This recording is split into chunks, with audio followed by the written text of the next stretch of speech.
I want to work on my drags here. I have filed all my cutters. I will pull you off the tripod and we'll bring in a set of calipers again after I'm done with those.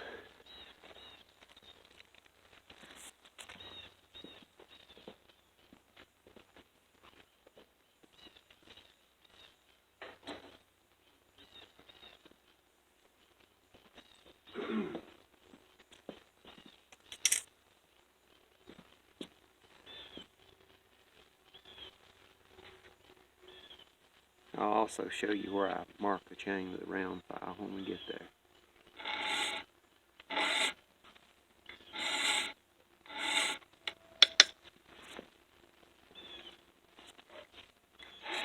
One, two, three, four.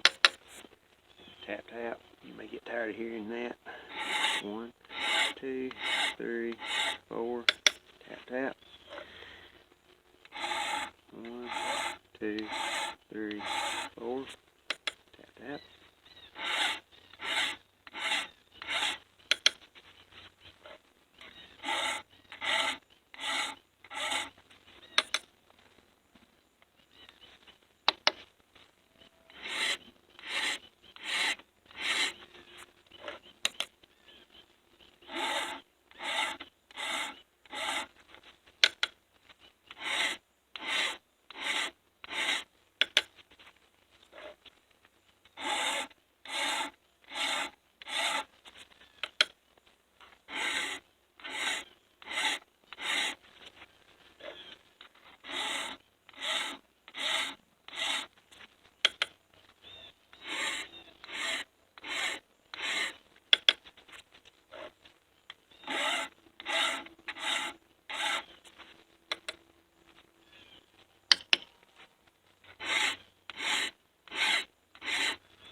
Okay. We're all the way around. I have this chain marked in 2 places. It's visible in the field. Now, you can carry a Sharpie, and that's okay if you do, and mark these in the field. That comes off. What I want to show you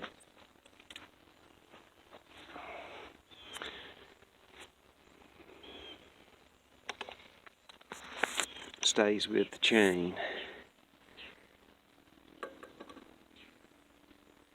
Try to get a marker here so that you can visibly see what we're doing.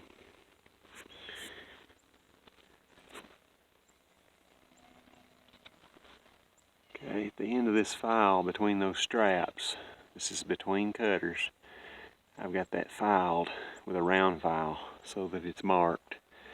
And if you've watched other videos, you'll know that I did this chain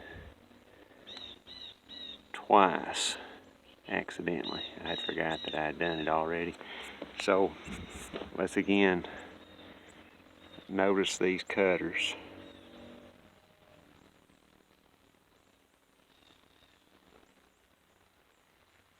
A lot of talk about the Baby C. This, I would say, is beyond the Baby C. And we're using a 5/32 file.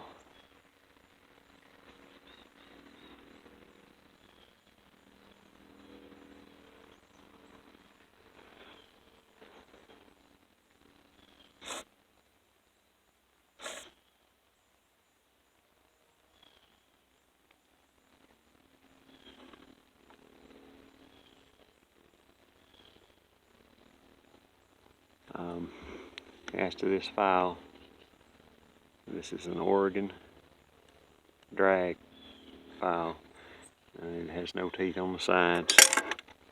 And let's look at these cutters, get some measurements on these cutters. So if you watched the last video, we were way down there. This one is 3 millimeters. Okay, that particular one. 3 millimeters, and we're fixing to go to the wood and rip. Now, these are tiny cutters with a tiny Baby C.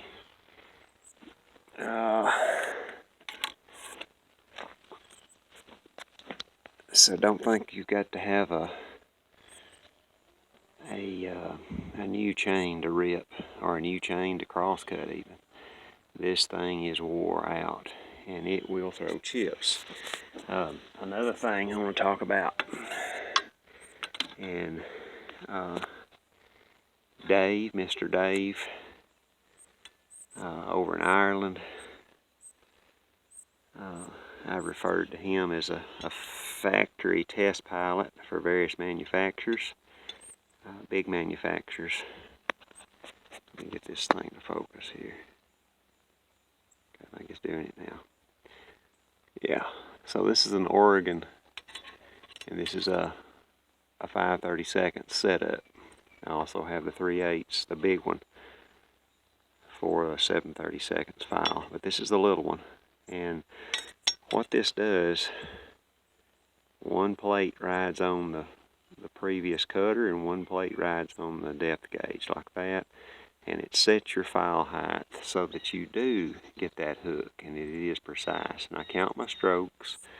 We'll lay this thing on here so that you can see that. So that's how it works. It sets your file height for you, and yeah, you can freehand it. So Cotton Top, he uses this method. I think the Mr. Dave's channel is Out in the Wood. He uses this method. And I do touch up in the field, and you can carry this in the field. It will come apart. But anyway, that's some of my methods, and we're fixing to go to work. And there are hundreds of hours of footage of what this method does. I also use the Oregon depth gauge, and you kind of saw what we did with the flat file just now. And I'm not going to put that gauge on there to show you any numbers, but we counted our strokes, and I'm not going to say it's an art, it's more of a science, keeping all this stuff the same lengths, and people will argue that. Big boys will argue that. But watch the video, watch the chips, and look at the results. Thank you for watching.